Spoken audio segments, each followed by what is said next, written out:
여러분, 미국발 삼중 발작 지금 우리 자산시장을 때리고 있습니다. 삼중 발작이 뭐냐? 바로 이겁니다. 테이퍼링이라고 이야기하는 자산 매입을 축소하는 거, 그리고 금리를 조기에 인상하는 거, 마지막으로는요, 중앙은행이 가지고 있는 자산을 매각하는 거, 이 세 가지입니다. 그런데 이 세 가지가 순차적으로 지금 일어날 것이 아니라 동시다발적으로 일어난다는데 문제가 있습니다. 현재 자산 매입 축소라고 이야기하는 테이퍼링은 3월에 끝내겠다. 이거 3월에. 2020년에 코로나 위기가 닥치니까 미국의 중앙은행인 연방준비제도는요, 한 달에 120억 달러씩 국채나 혹은 MBS라고 하는 자산유동화 정권을 사들였거든요. 다시 말해서 채권이나 증권을 사들인다는 것은 현금을 푼다는 뜻이잖아요. 그러면서 말입니다. 자산 매입을 축소하게 되면 이제 현금 푸는 걸 줄여가는 거예요. 여기다가 금리 인상은 여러분도 알다시피 2023년부터 금리 인상한다고 했습니다. 그런데 지금 미국의 분위기는요, 인플레이션이 굉장히 빨리 일어나니까 지금 12월에 소비자 물가 그 전망이요, 7%가 넘어선다는 그런 전망까지 예상하고 있습니다. 그러니까 금리 인상을 빨리 해야 되겠다. 3월에 해야 되겠다. 뭐 이런 이야기까지 나오고 있는 상태고요. 또 양적 완화도, 양적 긴축도 지금 중앙은행이 갖고 있는 연방준비제도가 가지고 있는 부동산이나 채권을 판다는 이야기입니다. 부동산을 팔고 채권을 팔면 어떻게 될까요? 돈이 그만큼 끌어들일 수 있겠죠. 문제는 이 세 가지를 지금 3월에서 6월, 7월 사이에 모두가 일어난다는 사실이에요. 모두가. 지금 테이퍼링은 벌써 일어나고 있어서 3월에 종료가 되고요. 3월에 금리 인상이 된다는 이야기가 이미 파다하게 퍼져 있고요. 여기에 양적 완화도 적어도 뭐 7월부터 할 수 있다는 양적 긴축도 7월부터 할 수 있다는 이야기까지 나올 정도니까 이게 우리 시장에 지금 엄청나게 영향을 미치고 있다, 이렇게 해석이 됩니다. 그러다 보니까 우리 주식시장에 긴축 발작이 오는 것 아니냐, 아니 이미 긴축 발작이 온 것 아니냐, 이렇게 해석하는 사람들이 점점 늘어나고 있습니다. 그만큼 말입니다. 앞으로 시장이 굉장히 충격적이라는 이야기입니다. 구체적으로 보면 말입니다. 여러분, 테이퍼링 3월에 종료합니다. 지난해까지만 하더라도 채권이나 혹은 자산유동화 정권, 주택저당정권이죠.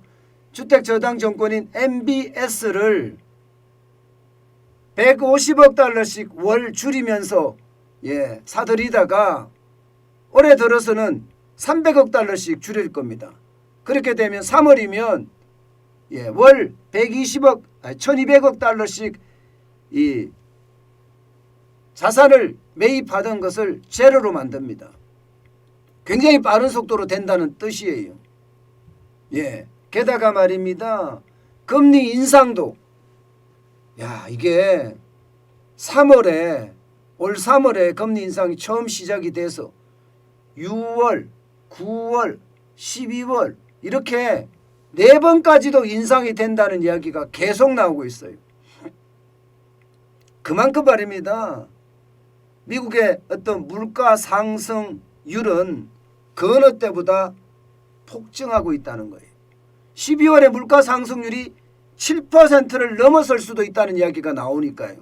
그러면 1970년대 오일 쇼크 때만큼 지금 물가가 폭등한다는 이야기.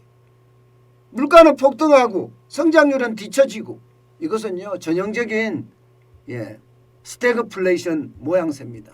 심지어 말입니다. 거대 인플레이션에 대한 이야기도 하는 분들이 나올 정도입니다. 10%까지도 물가가 올라갈 수 있다 이렇게 말입니다. 그러니 금리는 그만큼 더 빨리 올라가겠죠. 금리는 4번이라고 이야기하니까 3월, 6월, 9월, 12월 3개월마다 한 번씩 0.25%씩 올린다 이런 얘기가 되나요? 4번을 올리게 되면 여러분 금리 인상률이 굉장히 빨라진다는 거예요. 4번을 올리게 되면. 올 연말 가면 미국의 금리가 1.25%까지 올라간다는 이야기잖아요. 1.25%까지. 그러면 거기에 대한 충격파가 또 있을 거라고 생각되는 데다가 이게 마지막으로는요. 양적 긴축인데 지금 양적 긴축이 굉장히 빨라질 거라는 예상을 하고 있습니다. 지금 현재 1월 5일 현재 8조 7,657억 달러의 자산을 보유하고 있습니다. 미국의 연방준비제도가 말입니다. 그런데 이것을 절반가량 처분하겠다는 거예요. 절반가량. 적어도 4조 달러 이상을 처분하겠다는 거잖아요. 그러면 그만큼 시중에서 돈을 빨아들인다는 거예요. 그런데 그 시작점이 7월이라는 거예요. 7월. 굉장히 빠른 속도죠. 굉장히 빠른 속도입니다. 일반적으로 말입니다. 금리 인상을 시작하거나 혹은 이게 테이퍼링이 끝나는 시점으로부터 한 3개월에서 6개월 텀은 준다고 하는데 지금 4개월 텀이면 굉장히 빠른 속도죠. 3월 말에 만료하는데 7월부터 판다 이렇게 되니까 이게 굉장히 빠른 속도입니다. 그러니 시장은요, 우리 시장은 진짜 깜짝 놀란 거 사실이에요. 여러분 이거 한번 보세요. 1월만 하더라도요 기관이 엄청 팔아제낍니다. 코스피에서만 기관은요 4조 1996억 원을 팔아제꼈고요. 기관은 1조 7161억 원을 사들였습니다. 주로 우량주를 사들였죠. 개인은 2조 4808억 원을 사들였고요. 기관이 계속 팔아요.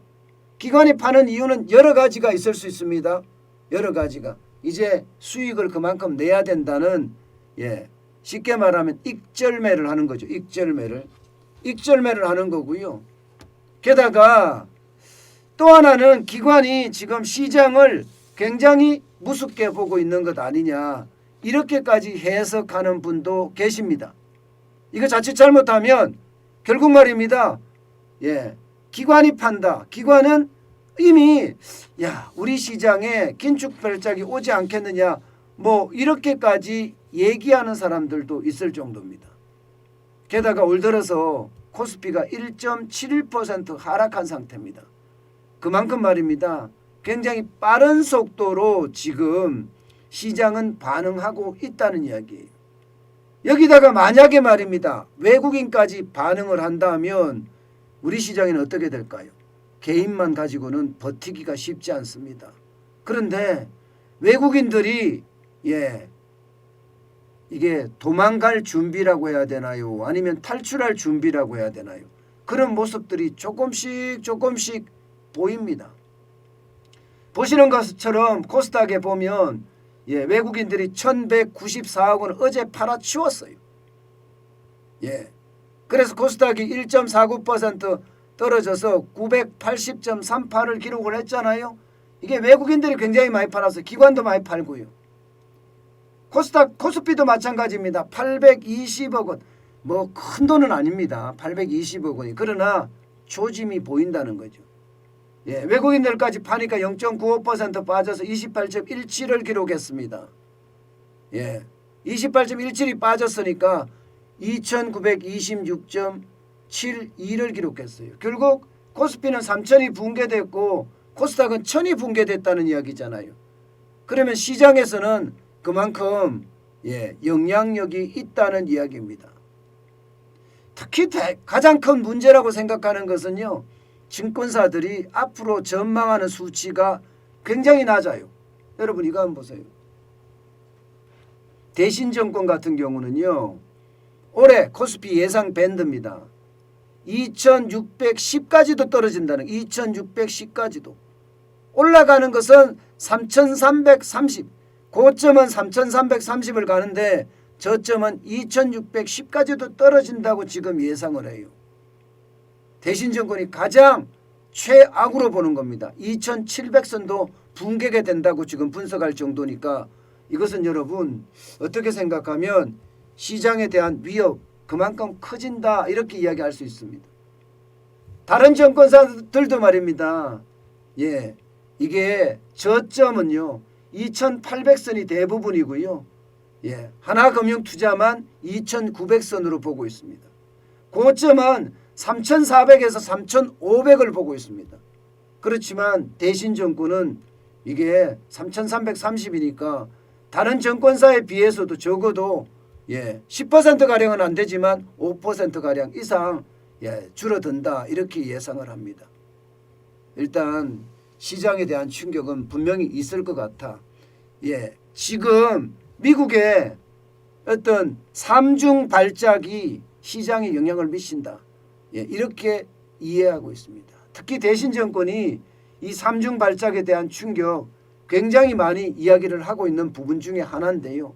이게 순차적으로 오는 것이 아니라 한꺼번에 온다는 사실이에요. 지금까지 그 어느 때도 한꺼번에 오는 적은 없습니다. 동시다발적으로 터지는 경우는 없었어요. 대부분 테이퍼링을 하고 시간을 늦췄다가 금리 인상을 하고 또 시간을 늦췄다가 양적 긴축을 하고 이렇게 순차적으로 이루어졌던 것들을 지금은 3월을 중심으로 해서 동시다발적으로 테이퍼링이 끝나고 금리 인상이 되고 바로 얼마 안 있어서 양적 긴축까지 가는 그런 사태까지 오기 때문에 지금 그만큼 증권시장의 폭락 예상할 수 있는 전망치입니다. 여러분, 김영익 서강대 교수죠. 김영익 서강대 교수는요. 내 평생 보지 못한 폭락장 온다. 이렇게까지 이야기하고 있을 정도입니다. 때문에 여러분 우리 시장은요. 지금 4월, 5월, 6월 여기가 굉장히 위험한 시장이 아닌가. 올 봄 자체가 공포로 덮칠까 봐 두렵습니다.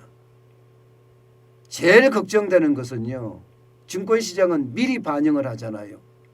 지금 4월, 5월, 6월에 갔을 때 가장 기본적으로 우리에게 오는 건 부채 폭발이 오는 거잖아요.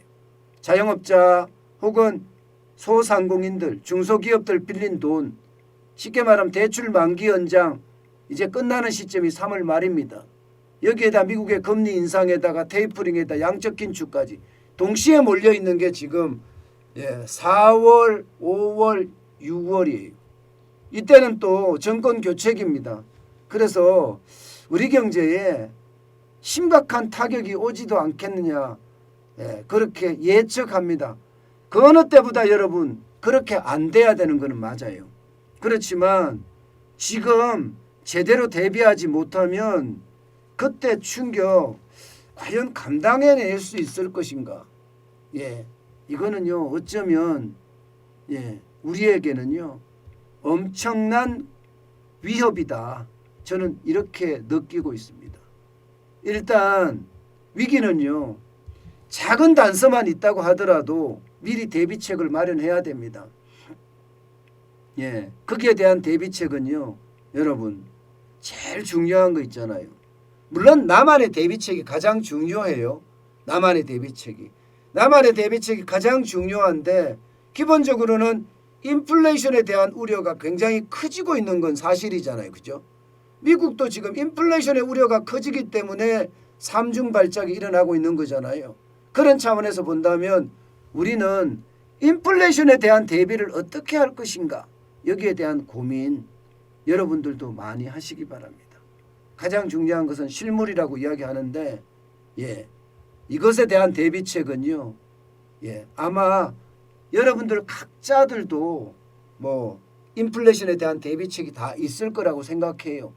여러분들에게 맞는 그런 대비책이 필요하지 않을까 싶습니다. 저의 경우는요, 유튜브를 하기 때문에 늘 광고비로 달러가 들어옵니다. 그래서 저는 달러를 팔지 않습니다. 계속 쟁여놓습니다. 그게 저에게는요, 인플레이션을 대비하는 유일한 길이다. 뭐 그렇게 생각을 합니다. 또 어떤 분들은요, 금을 자꾸 사서 모으시는 분들도 있고요. 어떤 분들은 실제로 부동산을 사시는 분들도 있어요. 실물이 중요하다고 생각을 하니까. 이거는 각자 판단에 따라서 준비를 하는 것이 어떨까, 저는 그렇게 생각을 합니다. 분명한 것은요, 인플레이션은 온다. 거기에 따라서 자산시장의 거품은 그칠 가능성이 크다. 이렇게 저는 지금 진단하고 있습니다.